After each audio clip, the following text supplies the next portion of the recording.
evening. Welcome to the Big Story. I'm Regina Lay. I'm Pauline Verzosa. And I'm Shawn Yao. Tonight's Big Stories. Allies of Vice President Sara Duterte challenge her impeachment before the Supreme Court on the grounds that the lower house's motion was defective and politically motivated. The House Tri-Committee has issued a subpoena against nearly a dozen social media personalities who for the second time snubbed today's hearing on online disinformation and fake news. And at that same hearing, an online word war between PCG spokesman Commodore J. Tarriela and Congressman Rodante Marcoleta boils over, with the two clashing over Marcoleta's controversial remarks on the West Philippine Sea.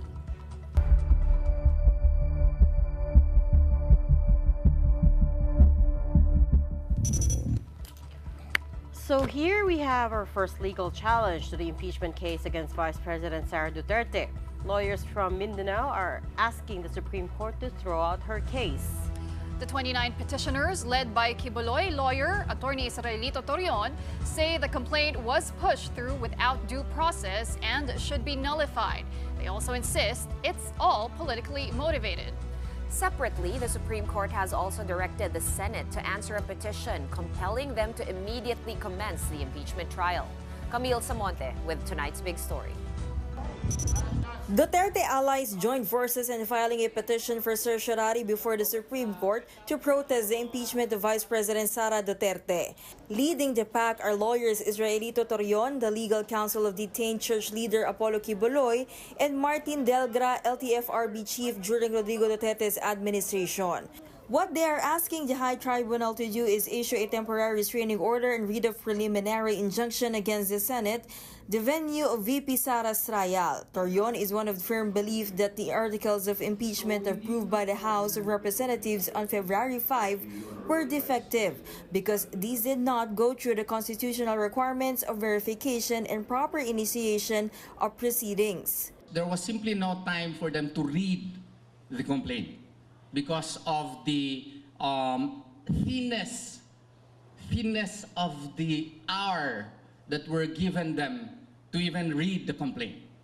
And if you note, the Supreme Court is very clear on this matter that an impeachment is a solemn process, not bound by rigid procedural requirements.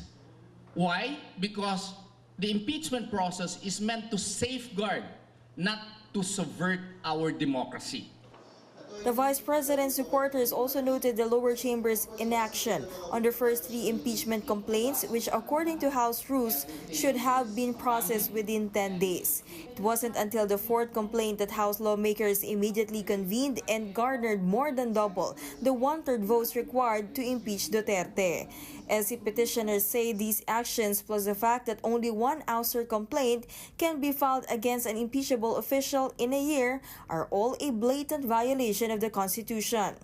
Kung tinama nila yung ginawa sa House, sang-ayon sa saligang batas, wala po kami rito, hindi kami magpa-file. Talagang nakita nyo naman siguro, ni railroad yung proceeding. There was no debate, there was no deliberation. It was just introduced and voted upon. One of the chosen House prosecutors, One Rider Party List Congressman Rog Gutierrez, insists there was nothing unconstitutional about the impeachment of Duterte, who is the first vice president to be ousted by Congress in Philippine history. Naniniwala po kami na kompleto po yung aming articles of impeachment, including the process in which it was transmitted to the Senate. So I'm not sure. Ayon po sa ating saligang batas, yung Constitution, nandun naman po yung mode. So I'm not sure po kung anong basis na sinasabi na flawed yung impeachment po. For now, the Supreme Court has directed the Senate to comment on a petition for mandamus to immediately kickstart the impeachment trial. That petition was filed by former PCG Special Government Counsel Catalino Generilo Jr. Impeachment is a nationwide concern that will be treated with urgency because of the gravity of the matter. At this point, the ball remains in the Senate's court. Sa bagay na ito, ang impeachment ay within the jurisdiction ng Senado sa ngayon because it is already on trial. Kaya sa aking palagay ay hindi pangungunahan ng ating Korte Suprema. Upon the end of Congress, upon the end ng 19th Congress, sinasabi na tapos na. Hindi po pwede nang ipagpatuloy yun. Maliban kung ang susunod na Senado sa 20th Congress ay ipagpapatuloy ito pero ituturing na bagong kaso or as if filed only today, ay parang lumalabas na second impeachment case yan na ipinagbabawal ng saligang batas na magkaroon ng dalawang impeachment laban sa isang impeachable official sa loob ng isang taon.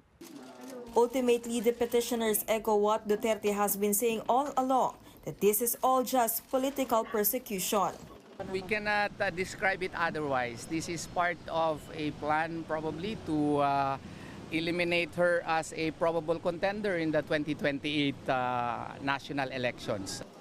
For News 5, Camille Samonte, we are One News. Well, senators themselves are still divided if the upper chamber should now act on the impeachment complaint. Senate Minority Leader Coco Pimentel seems to have gotten impatient. In a statement, he called on Senate President Cheese Escudero to begin the trial, saying it is the Senate's constitutional mandate to do so. When we interviewed him on The Big Story just less than 2 weeks ago, all he said at that time was that he was open to a special session for the impeachment, but that ultimately it was Escudero's call. Now, in this statement, Pimentel stressed that the word forthwith, as cited in Section 3, Article 7 of the 1987 Constitution, denotes urgency and promptness. He also cited that phrases without any delay and without interval of time. Speaking up for the first time, Senator Risa Ontiveros says she also believes the Senate should get to it. Ginawang utos sa amin na once matransmit sa amin ang articles of impeachment tulad ng nangyari ay agad po kaming mag-convene. But Senator Amy Marcos, a known ally of the Vice President, she believes that the impeachment trial can wait until after the elections.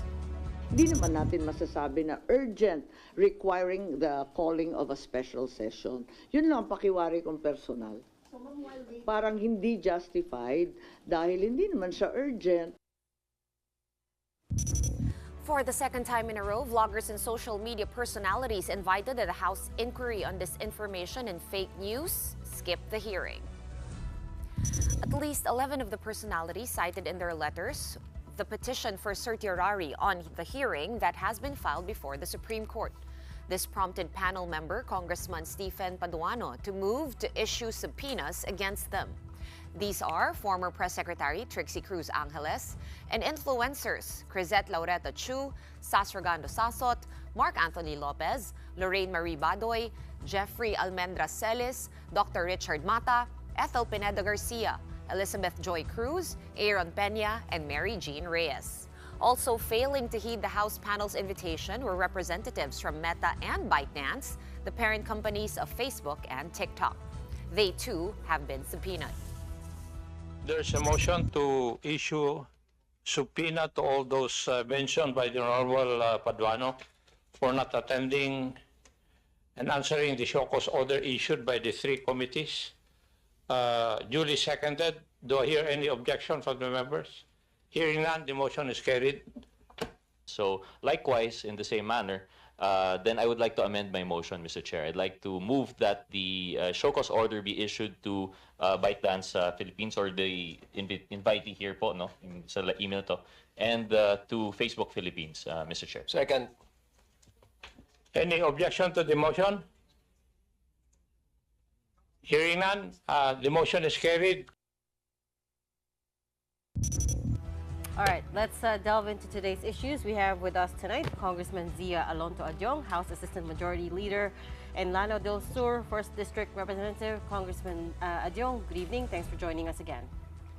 Good evening, ladies, and thank you for having me. Before we begin to the Tricom hearing today, let's kick off with the legal challenge to the impeachment complaint. We are talking a petition from 29 petitioners. They're saying that the impeachment must be thrown out on the grounds that it did not follow due process and is constitutionally deficient. And also taking into context that this is a group of Mindanao lawyers. So could I have your reaction to that, please? Well, first of all, any individual or any concerned citizens can go to the court if they seem to believe that some laws have been approved, no, with doubts, no, in terms of its technicality. Anybody can go to the court. This is a free country. We are in a democratic country. Anybody can go to the court challenging any laws for that matter. Since this is a very important, this is a very important issue because it talks about the impeachment process. Of course, I personally would expect that there will be some individuals closely associated with the Dutertes, would probably do anything possible, legal recourse, in order to delay the impeachment process. So that is already expected. No, there will be an attempt to delay, derail the processes as mentioned under the Constitution. But I don't see any. That would depend on how the court would appreciate the merits of the complaint, the writ of preliminary injunction filed by these lawyers. Because the House of Representatives acted primarily on the constitutional premise under Article 11, Section 3, Paragraph 4 of the 1987 Constitution, which spells out, and I would quote for you, no, for the purpose of record, no. In case the verified complaint or resolution of impeachment is filed by at least 1/3 of the members of the House, the same shall constitute the articles of impeachment, and trial by the Senate shall forthwith proceed. End of quote. So the Constitution spells out 3 modes kasi. The third mode, the fourth complaint, was actually used, the third mode, this is the fourth complaint, where more than 1/3 of the members of the House signed the impeachment complaints as complainants. So the requirement of the Constitution, which states that 1/3 of the members of the House, once you secure that would constitute impeachment trial, and that it will go directly straight to the plenary, was faithfully complied with by the 215 who initially signed the impeachment complaint, and later on there were a couple of other members who also wanted to be included in the complainants, in the number of complainants, by way of asking the Secretary General if their e-signatures would also be affixed in the complaints. Now, I don't see any way, although this is not preempting the possible decision of the Supreme Court, but there is no, for me, there is no merits to the allegation that in the first place, the process by which this impeachment complaints was arrived at by the House of Representatives is defective in the first place, no? Right. So I don't know how they would argue their case, but then again, as I've said, we have complied with what the Constitution says. Hindi ho kami ang nagsasabing diretso na. Once you secure 1/3 of the signatures of all the members as complainants, that would go directly to the plenary for eventual approval of the impeachment complaints. We have complied with that. It's not us who made all these rules. It's in the Constitution. Right. Now, as to whether or not the Senate should proceed directly, then we also have differing opinions on how we would define or quantify in the actuality of how the word forthwith would be translated into an actual timetable or timeline. No? Some say that without any delay. I was listening to your reports earlier.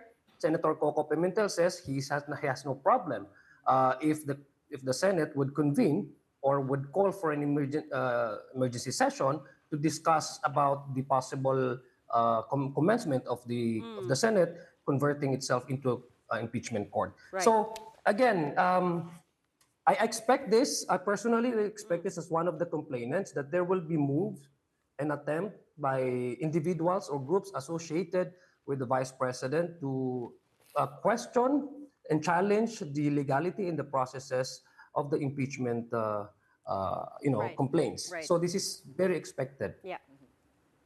Parang somebody else used that phrase recently.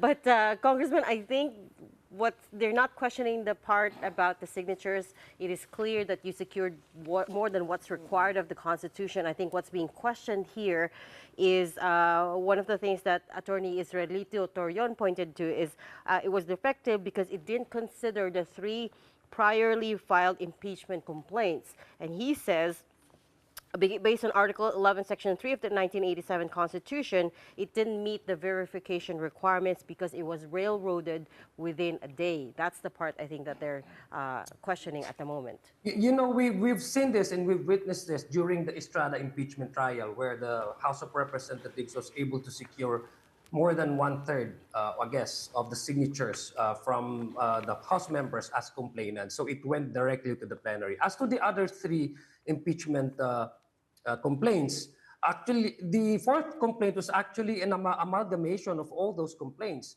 There are complaints in the first impeachment complaint, which was endorsed by one of the members, because you can a private individual would have to get the endorsement of one of the members if the member so chooses to do so. And the second impeachment complaint was actually filed by the Makabayan Black, so it did not reach the necessary number required by the Constitution for these complaints to go straight to the plenary without passing through the Committee on Justice. And the third one actually was quite lengthy. There are several articles there that I guess were also being included as one of those complaints, which I believe so endorsed also by one of the members of the House of Representatives. But all of these three complaints have similarities, no, in terms of the fourth complaint that we have filed by the 215 complainant. What was the only difference, I guess, is since the procedure by which all of these three processes would have to undergo is subjected to the scrutiny of the Committee on Justice, because number one, they did not reach the required one-third vote of the House members as reflected under our Constitution. Okay. Last week, Kong Zia, you said that you expect a lot of backlash, no, because of the impeachment trial. I was just wondering if the backlash did come. Ito na ba yung backlash na ina-expect nyo, or just one of the repercussions of the impeachment complaint? Well, I was expecting backlash in terms of attacks, no, and how, especially in my community, would receive. No, the reception actually was, you know, you're from Mindanao and you're supposed to support a Mindanaoan. But before I became a congressman, I took an oath to uphold the Constitution, to comply and to faithfully serve our country, and to uphold transparency and accountability. The last phrase that actually, if I can, you know, quote it correctly, to uphold the Constitution without mental reservation or purpose of evasion. And the Constitution speaks about our job, our mandate as members of the House of Representatives. Should there be a legal and valid complaint to a probable cause to impeach high-ranking officials, which enumerated in the Constitution, the President, the Vice President, members of the Supreme Court justices, ACAs, and the Ombudsman, and the members of the COMELEC. So what I did, number one, is that I complied with what I have sworn in before I even assume my office as member of the House of Representatives. So basically, dun sa mga, I've been a victim now of fake news, mudslinging. There are a lot of malicious attacks, stories, leveled against me simply because I faithfully complied with what I have. I swore in, as a member of the House of Representatives. Again, this is a part of the price that we have to pay. If you are really into public service, you would always have people who will never appreciate whatever you do, because you can never please everybody. But as long as my position on this is that as long as I'm doing my job, I am faithful to what I have sworn in under the Constitution, then let history judge us. In the first place, the complaints against the Vice President, to me, are valid when it comes to the confidential funds. We have testimonies from her staff, acknowledgement receipts from the COA, which actually speak of a massive violation of the joint circular. no, when it comes to the utilization of confidential funds. In terms of grave threats, we have seen the whole world was watching when she actually made these threats against the sitting president, the Speaker of the House, and the First Lady. So it was actually her own doing that led members of the House of Representatives to decide that there are probable cause to call her, to impeach her, and to probably, in the principle of due process, allow her to have a day in court and to also provide her arguments, legal arguments, into her defense. Well, Kong Zia, separately, the Supreme Court has also ordered the Senate to answer a petition compelling them to immediately commence as an impeachment court. This petition, filed by former special counsel of the PCGG, Attorney Catalino Generillo Jr., petition for mandamus, no? So, Kong, I wanted to get your thoughts. What's the power of the Senate, or rather the Supreme Court here, to require the Senate to answer and to convene as an impeachment court immediately? As we all know, paulit-ulit sinasabi, diba, sui generis, a class of its own. Help us understand the jurisdiction here of the Supreme Court. Well, number one is the interpretation of the word forthwith. Because the Constitution, full stop, sinabi lang niya doon sa, I quoted to you, no, without even providing requirements and condition on how and when the Senate would convene as an impeachment court. Ang sinabi lang po doon is forthwith. Now, that's the word, that's the big word that most of us, especially in the Senate, have differing opinions in legal interpretation. The lawyers actually also have varying interpretation as to how do we define the word forthwith, no? But in the layman's term, if you go to your dictionary, ang sinabi niya without delay. So that's actually the purpose of the petition for mandamus is for the Supreme Court to clarify to us what actually constitutes the word forthwith, since all the the complaints are there, the impeachment complaints are there, voted upon and signed, endorsed by directly by 215 complainants. So the wordings in the Constitution has already been complied with. So it was transmitted to the Senate. Now the Senate, would they be convened upon receiving these documents, these impeachment complaints? Would that constitute or necessitate for the Senate to convene immediately, or at least convene itself and then discuss about how they would adopt the impeachment proceedings, no? Yung sinasabi mo rules of the impeachment proceedings. So marami pong mga interpretation, but these are all legal interpretation. These are all legal opinions. It's only the Supreme Court that would give probably define with finality on how would the Senate would act on the impeachment complaint if and when they have already received this document. So I guess that's the primary essence of the filing of the mandamus for the Supreme Court to discuss and bank and decide and then define to us how and when the Senate would act and convene itself into an impeachment court. What would you say to those who insist that this is all politically motivated? I mean, you have to admit the timing is a little bit suspect. We've got the impeachment trial. We've also just last week, the NBI saying that they are recommending criminal charges against the vice president. And then, of course, we are on the cusp of a pivotal midterm election. So what's the House's response to that? Well, we're just holding each of our public officials accountable to what they have done, what they did, and there are violations to certain policies. So, of course, we have to be held accountable to it. And there are also, I do expect that there will be other narratives saying that this is politically motivated. But if you go back to the evidences, to the testimonies, nobody was forcing her to, to make threats against the president. It was her publicly saying all these threats against the president. So would that be acceptable to us as a civilized country, a country where no one is above the law?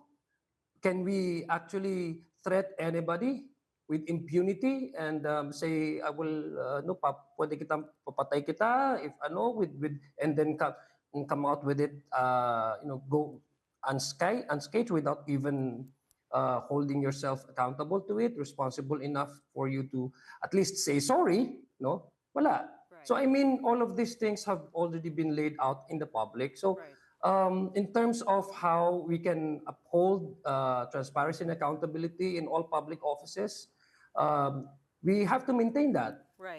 In fact, sa mga mababang mga empleyado sa gobyerno, kung makagawa lang sila ng kasalanan, automatic na sinususpend sila or terminate sila. So why can't we apply that to the highest official in the land? No, we should not be selective about our application to the policies. No, especially if it involves mishandling of public funds, grave threats, etc. There are other impeachment articles of impeachment there, but I guess if you ask me personally, those two articles of impeachment hold very strong evidences. No? And those two are usually what other congressmen also point out when we ask them, alin dun sa mga articles. So it sometimes makes me wonder, bakit sinama pa yung iba? Because the others are far-reaching. Yeah. I hear what you're saying about holding the public others officials. kasi, Shawn, yes, if I may respond to that. The others kasi sabi ko nga, the fourth complaint is the amalgamation of all those three complaints. There are also complaints in the first impeachment complaint, the articles na nasalid dito sa fourth complaint, as well as the second and the third. So it's actually how all those articles of impeachment were combined together to come up with the fourth impeachment complaint. Kaya nga, Kong, that's what they were saying, di ba? Na parang because yung first complaint had like 20 plus articles, ganon. Na kung dumaan sana ito sa Justice Committee, baka na, kumbaga, na-summarize at na filter ng mas maigi, di ba? So there's also that line of argument. And I guess it ties into all of this, right? And to your point kanina, Kong Zia, na yun nga na you were expecting a backlash and these attacks. Actually, last year pa nagsimula before Christmas, no? And that's why we have the Tricom hearing. I think it was Kong Ace Barbers who first pointed out na dapat magpa-hearing, and now we are at our second installment of the Tricom hearing today. Hindi na naman po sumipot yung... Wait, sorry. Sige. Before we move on to the Tricom hearing, the point that I was trying to make earlier was, Congressman, I understand your point about holding public officials to a higher standard, but you know who was very fond of threatening people publicly is none other than her father. So in the Duterte administration, I mean, how many times did he get up on the pulpit and threaten people, right? And nothing happened to him. So I'm trying to understand here what makes her different, right? If you're talking about his statement about killing all the 15 senators, right? No. Back in his administration. I mean, he's threatened to kill drug lords. He's threatened to kill alleged drug pushers. A lot of people, even journalists. Yeah, I think no. Yeah, I cannot speak for the entire Filipino people. No. I think there's a semblance of acceptance in a way because he was threatening those alleged drug pushers, drug lords, those criminals. I guess nobody actually wanted to see also the proliferation of illegal trade in our streets. Of course, nobody wants that. But we have different interpretation on how we solve illegal drugs in the country. So when he was making all those threats against people who are involved in illegal drugs, there was a degree of acceptance by the people because his premise, he was voted upon, and let's accept, he was voted upon to the highest office in the land simply because of that very simple campaign promise that he will curb and he will eliminate illegal drugs in the country for 3 months, and then it went on to 6 months, and then after 6 years, nagsabi rin siya na hindi rin niya nakaya. So I guess on that context, he wasn't threatening a sitting president. He wasn't threatening a sitting Speaker of the House. He wasn't actually making threats against a sitting First Lady. So there's a difference in the terms of context. But this time, people realize na hindi talaga din po pwede na ganito, no? I mean, I'm a parent. We are all parents, I presume. You also have your own, maybe nieces and nephews. But in the house, you cannot just simply go around the house and say, papatayin ko si ganito, papatayin ko si ganon. Kasi you would have to face some sort of penalty, di ba? So that's how we groom and that's how we raise our children. And to allow all these kind of talks, these rhetorics, these threats to go around with impunity simply because we are afraid that there will be a backlash. I mean, that's to me double standards. No, so we have to say enough is enough, and there has to be some line to be drawn na hindi talaga dapat ito makontinue sa ating lipunan. Okay, well, Kong Zia, making threats nga, di ba? If you make a threat to... Sa akin lang ang sabi sa akin ng parents ko is, I treat everyone the same. So, if I don't threaten this person, you don't threaten anyone, right? But anyway, moving on na lang to the Tricom hearing today. Was that also what you expected? Na hindi sisipot yung karamihan sa mga vloggers and influencers that you invited? And as such, na-issuehan na sila ng subpoena kanina? Yeah, because during our last hearing, they actually went to the Supreme Court. They filed a petition for certiorari. Essentially, their petition is to question the legality, the mandate, and the constitutionality of the Tricom to continue holding these committee hearings and inquiry. They use the premise of yung constitutional guarantee of freedom of expression, and freedom of speech. So, well, when I went to the committee today, I have this feeling that they won't attend. Kasi doon lang sila pumunta sa Supremo, and then also they're also holding press conference, instead of they have this opportunity to join the committee hearings and say whatever they want. They can accuse us of anything, we are not running after them. In fact, what we are doing right now is to set a policy where cyber platforms, social media accounts, and social media operators would have to really police their community because there seems to be a propagation and proliferation of fake news. So gusto naming mapakinggan yung kanilang inputs.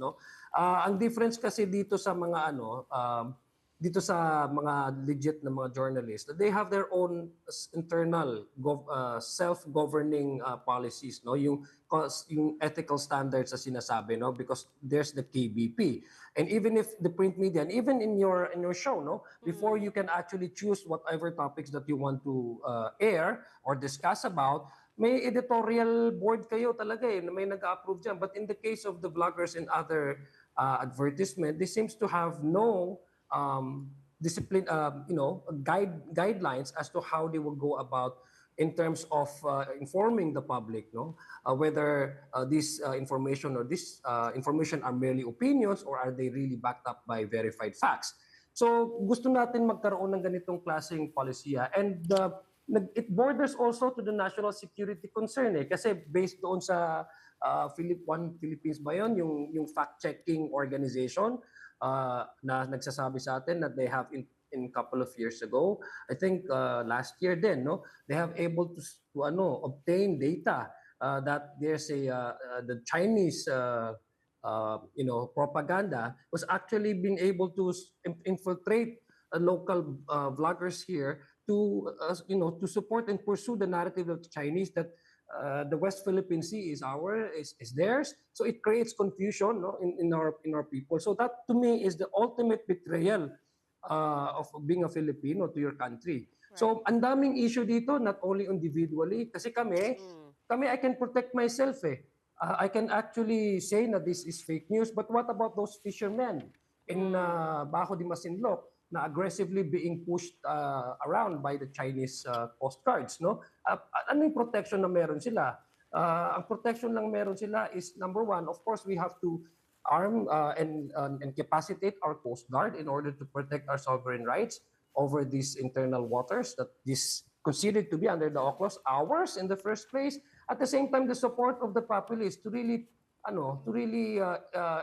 echo this administration's policy that we will never cease or we will never surrender an inch of our territory to any foreign power. So it also borders national security concern. And that's why it's very important for all those who are active in the cyber media platforms using this new technology, using this emergence of this new community in industry to participate so that we can also be able to come up with a sound, balanced piece of legislation that would protect free speech, protect individuals from any malign or fake news attributed to them, and at the same time protect our national sovereignty as a whole. And that's the collective idea of why we're having this Tricom hearings.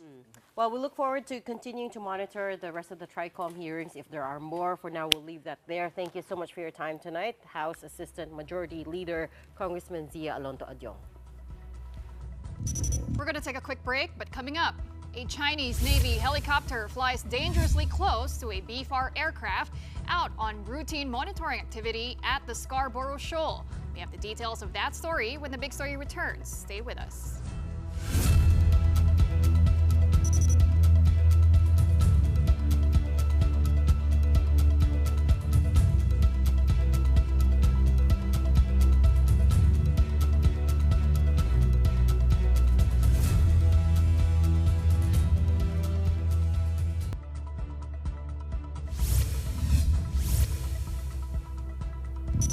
Welcome back. You're still watching the Big Story here on One News. Circling back to one of our top stories tonight, that Tri-Committee hearing on online disinformation. Well, that inquiry became the stage where Sagip Party List Congressman Rodante Marcoleta and PCG spokesperson for the West Philippine Sea, Commodore J. Tarriela, took their already drawn-out word war over the West Philippine Sea. Recall that the two have been trading barbs on social media after what Marcoleta said at the first Tri-Committee hearing last February 4. Here's that soundbite. Isipin po natin, Sarah, there is nothing as West Philippine Sea. Wala po yun. That is a creation by us. Sa totoo lang po, kahit nabasahin mo yung ating mapa or what, there is no West Philippine Sea. Ang West Philippine Sea, yun po yung area na kiniklaim natin, ito yung exclusive economic zone. Marcoleta eventually backtracked and insisted that he did not say there was no West Philippine Sea, only that it does not appear in maps. But he blasted Tarriela for calling him out on social media and describing him as a traitor. Tarriela insisted he did not use such a word and even read out his entire X post during the hearing. Here's a part of their exchange. Ako'y binabas po ng, hindi naman po masyadong marami, dahil nga po sabi ko na there is no such thing as West Philippine Sea. I was called a traitor at yung statement ko raw is a disservice to the nation. It came from no less than the spokesman of the Philippine Coast Guard. Let's put it on record. I did not use the word traitor. I said I stand by the statement of the President. I did not mention you said it. The katang-isip phrase was the President's statement during his SONA. I just merely restated the statement of President Bongbong Marcos.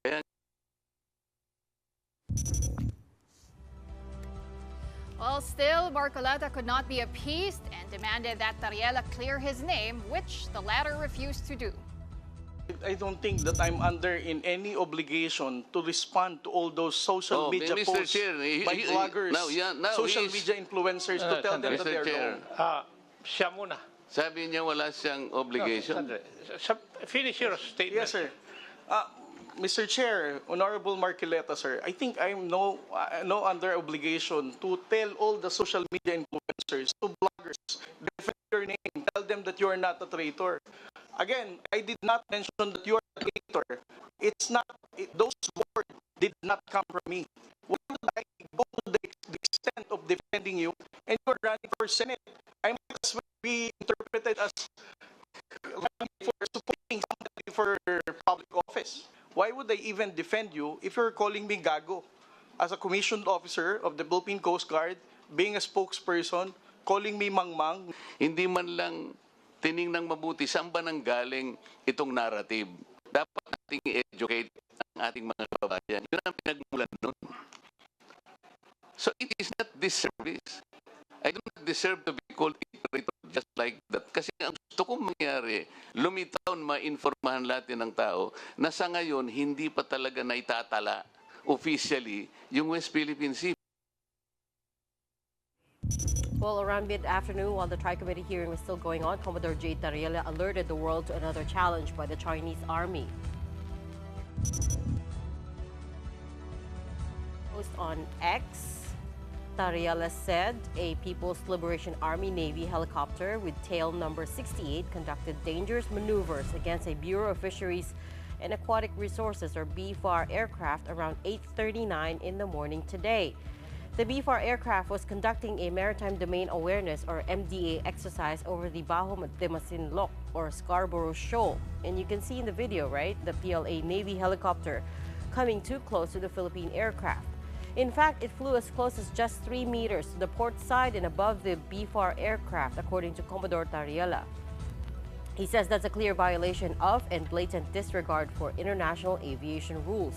Tarriela said the reckless action posed a serious risk to the safety of the pilots and passengers of the MDA flight, but that the PCG and BFAR remain committed to asserting the country's maritime jurisdiction. All right, reckless actions indeed in the air, but this time let's go back to land. Our next guest tonight just had his driver's license suspended by the LTO over a traffic incident from February 2. That's after members of the ride-hailing app Angkas blocked traffic at a very busy intersection in Cainta, Rizal in order to let their convoy pass. For the details, let me bring in Angkas co-founder and CEO George Reyeca.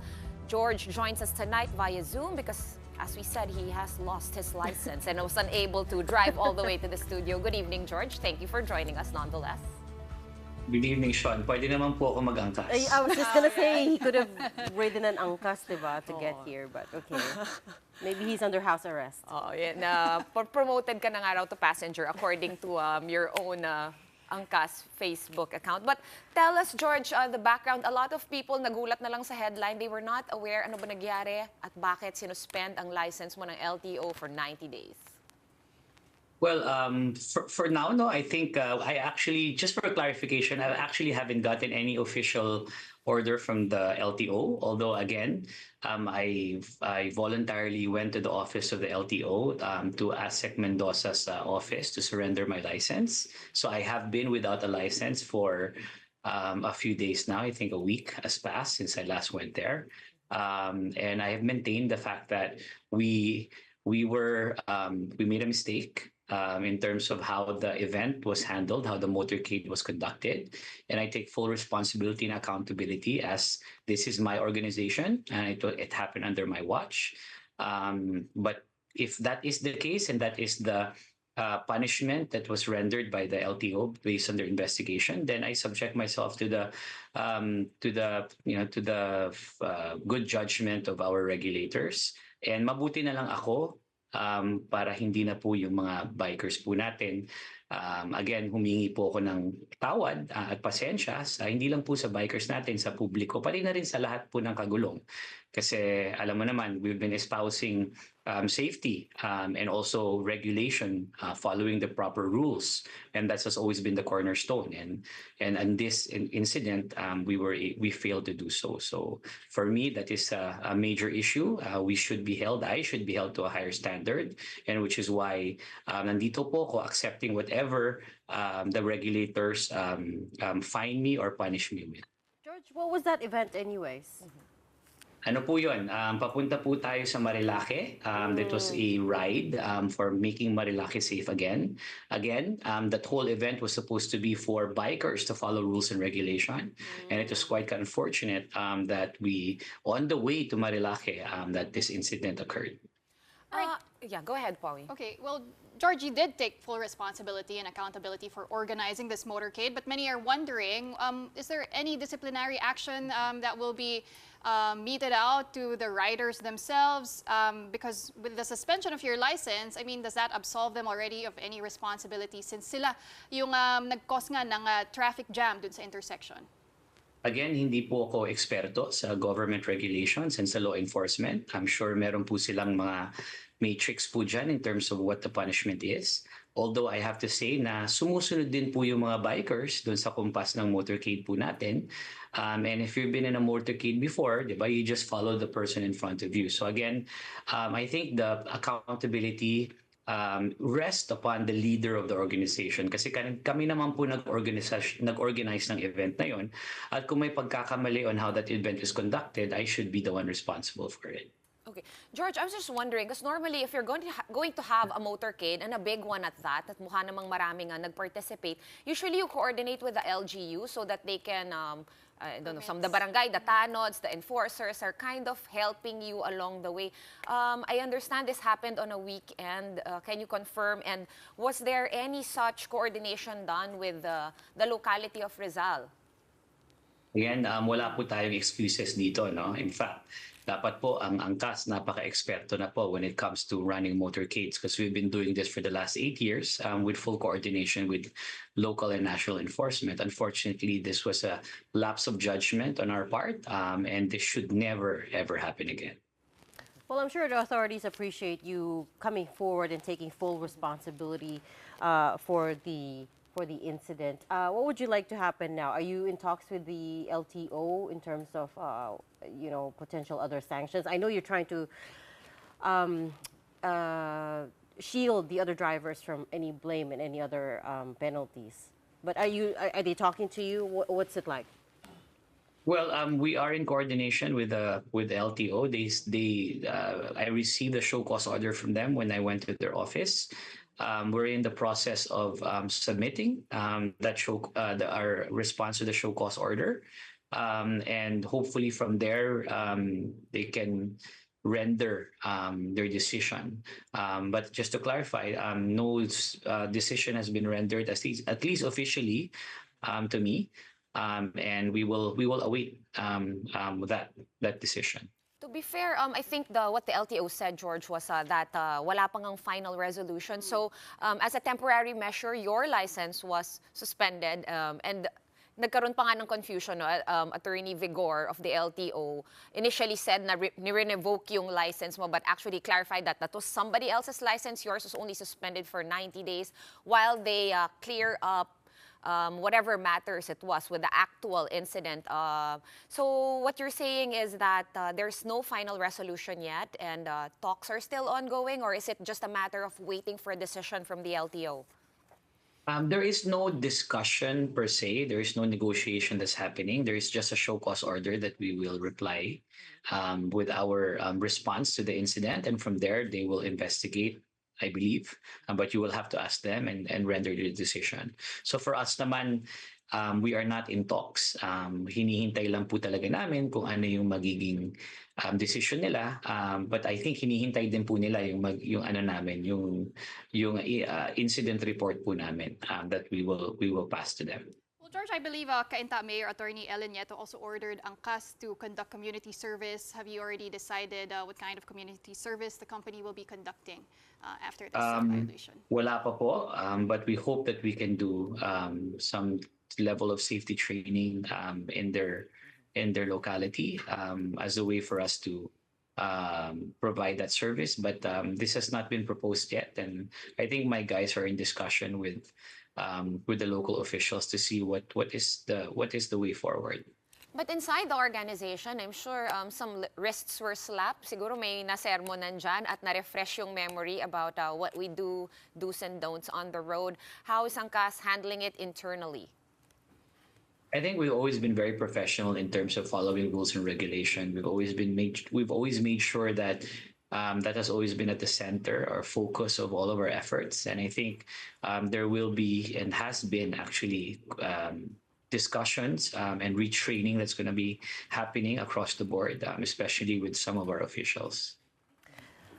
George, shifting to another topic, of course, you are running for a seat in the lower house under the Angkasanga party list. I know officially campaigning doesn't start for local candidates. Start na po. Start na kami. Well, officially. Last That's Monday. right, that's yes. right. Sorry, that's right. National po yung party I was list. gonna Thank you. I was gonna say local candidates not till March 28th, but you're absolutely correct. Tell us what you've been up to.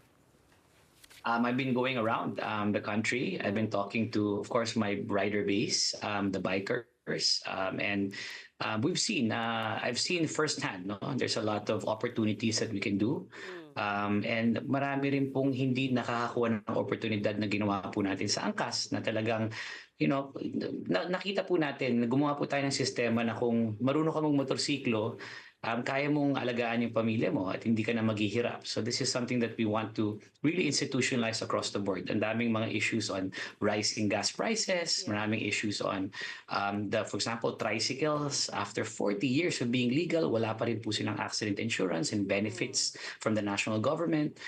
These are things that I think will protect itong mga manggagawa na to, no, na ginagamit po yung motorsiklo pang hanap buhay, protection sa batas at syempre mapalago yung kanilang hanap buhay para tuluyan talagang maangat sila sa kahirapan at yung pamilya nila.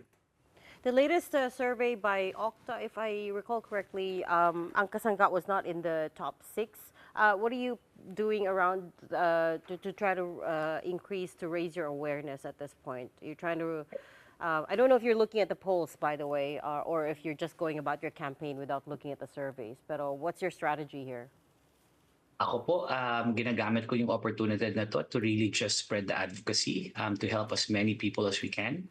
Nakafocus lang po talaga tayo dun sa ating base. Marami po talagang motorsiklo or kagulong na ginagamit po yung motorsiklo para sa hanap buhay nila. And we want to be able to really find out what their issues are. Hindi ko po alam if that constitutes as campaigning, pero ikot po tayo ng ikot para lang marinig yung mga problema nila at magawan talaga natin ng tamang solusyon. Because I really think that this sector is so big and it really needs real representation. Yung talagang tunay na mga panukala na magpapaangat sa kanila at talagang they will get them out of the poverty, really get them out of the poverty and will have permanence. And this is what we did with Angkas. And hopefully we can do with a lot more people. I think with regards to the survey, I leave that to the political experts. Marami na pong eksperto dito. Sa akin lang po, focus lang po tayo sa advocacy natin, yung gagawin natin para tulungan yung mga kagulong. Masaya na po ako doon. And then just very quickly, what's all of the other problems you identified? They have complicated solutions like prices of food, for instance. But what's an easy solution? Not an easy, but what's an immediate solution that you could offer them? What are they asking here? Are they asking for more licenses? Are they asking to be legitimized? A new category of workers to be created? Ano yun? Requirement. Actually, hindi naman po komplikado yung mga solusyon. Kailangan lang po talaga ng political will at matutukan yun araw-araw. Ang problema, masyado maraming problema at masyado maraming sektor na hindi talaga natututukan yung hanay natin. In fact, like I just talked about the rising gas prices, no? I mean, for every liter of gas price, the government takes 10 pesos cut. This can easily be shaved with enabling laws, right? Especially for the sector that uses the motorcycle for livelihood. Ang dami po natin pwedeng gawin. Imagine if we're able to cut 10 pesos, based on our estimates, that's additional 10,700 pesos na mababalik po natin sa taong bayan kada buwan. And dun lang po yan sa motorsiklo. Paano po sa ating mga pampublikong transportasyon na kotse? Umaabot ng higit na 100,000 mababalik po natin sa taong bayan sa bawat taon. So ito po yung mga ibang panukala na napakadaling gawin. I think with just enough political will. Insurance po, alam mo, pampublikong transportasyon po ang ginagawa natin. Katulad ng motorsiklo, katulad din po ng tricycle. Bakit po yung tricycle? Wala po silang accident insurance hanggang ngayon. Mandato po yan ng ating national government, especially our Insurance Commission, to make sure all public utility vehicles, regardless of their jurisdiction, whether they are devolved to the LGU or still with the LTFRB, still be given the proper accident insurance kasi imbibed yan with public interest. Sumasakay sila ng pasahero, ng publiko. Itong mga to, it's there. And we've done this with Angkas, and I think I can do this for every single motorcycle in the country. And it's just a matter of being able to be given the chance to implement this for everyone. Okay. All All right. Thank you so much for your time and for joining us tonight. That was Angkas co-founder and CEO, George Reyeca. Maraming salamat, George. We're going to be pausing for another quick breather, but right after that, a disqualification case is filed against the Tulfo brothers and their other relatives on the basis that they constitute a political dynasty. The details when the big story returns. Stay with us.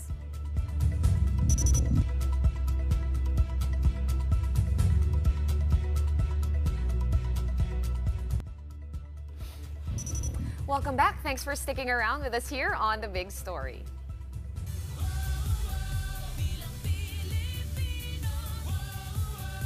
Well, as we said earlier, the Tulfo clan is facing a disqualification case at COMELEC targeting the 5 members running for public office. They include senatorial candidates Erwin and Ben Tulfo, ACT-CIS re-electionist Jocelyn Pua Tulfo, Quezon City 2nd District Representative re-electionist Ralph Wedel Tulfo, and Turismo Party List Representative and former Tourism Secretary Wanda Tulfo Teo. Now, all are related to incumbent Senator Raffy Tulfo. Erwin and Ben have been leading pre-election surveys, which means if the pollsters are right, there is a high chance we may see 3 Tulfo brothers in the Senate in the 20th Congress. The petition filed by lawyer Virgilio R. Garcia claims their candidacies violate our 1987 Constitution, which prohibits political dynasties. Should all 5 candidates win, 3 Tulfo members will sit in both Senate and Congress, creating what the petition calls a concentration of political power. Now, another ground for disqualification stated in the petition is Congressman Erwin Tulfo's citizenship, as he previously admitted to obtaining a U.S. citizenship in the late 1980s, but later renounced this citizenship to comply with the requirements to run for public office. The Tulfo brothers, in various interviews, insisted that there is currently no law prohibiting family members from running at the same time. Wala pa po ako natatanggap na notice sa PINA. Nakalimutan lang daw po ni Tatang ilagay, mukhang pinutol niya. Sinasabi po kasi doon, may be defined by law. Unfortunately, wala pa po tayong law. Yun yung sinasabi niya. At siya rin po na mismo sabi, hayaan mo kong, meron po ako nabasa ulit. Sabi ng barbero ko, nagbabasa po yun noong November 8, 2022, may nag-file ang Kapatiran Party versus sa 19th Congress. Kini-question nga yan. Ang mga respondent ay siya, dating Senate President Mig Subiri at House Speaker Martin Romualdez. Pero ang opinion po ng Korte Suprema doon ay yung sinasabi po na wala pong enabling law, yung sinasabing batas na yan. Pabor ako sa anti-political dynasty. So, para sa akin, hanggat walang malinaw na batas, enabling law, sino mag-i-implement niyan?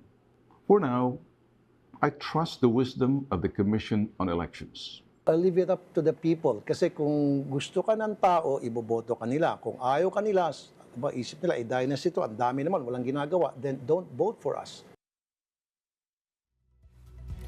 Okay, I have a little suggestion. Let's put politics aside for just 1 second, shall we? Because guess who is coming over to our part of the world, finally? It's inspectors, incognito of course, for the Michelin Guide. That's right, our big picture tonight is a big announcement that this group will be exploring the culinary landscapes of the Philippines, and for the first time ever. Michelin stars are highly coveted around the world, as these are given only to establishments that have shown utmost excellence in cooking. For the Philippines, Michelin will focus on gastronomic fare in Cebu and in the capital of Manila and nearby cities like Cavite, Tagaytay, and Pampanga. Star-worthy restaurants will be selected based on Michelin's age-old universal criteria of quality ingredients, mastery of cooking techniques, harmony of flavors, personality of the cuisine, and consistency both over time and through the menu as a whole. The historic Michelin Guide Philippines 2026 will be announced later this year. About time. Oh, about time. I was just wishing for this, every time I travel to a country with a guide, I'm like, bakit wala yung Philippines? Yeah. When are they coming? Well, now is the time for Filipino cuisine. It's finally arrived and it's finally mainstream. But that is all the time we have for tonight. That's it for the big story. We are one news, all sides, all the time. Thank you for tuning in. Have a good night. Supercut.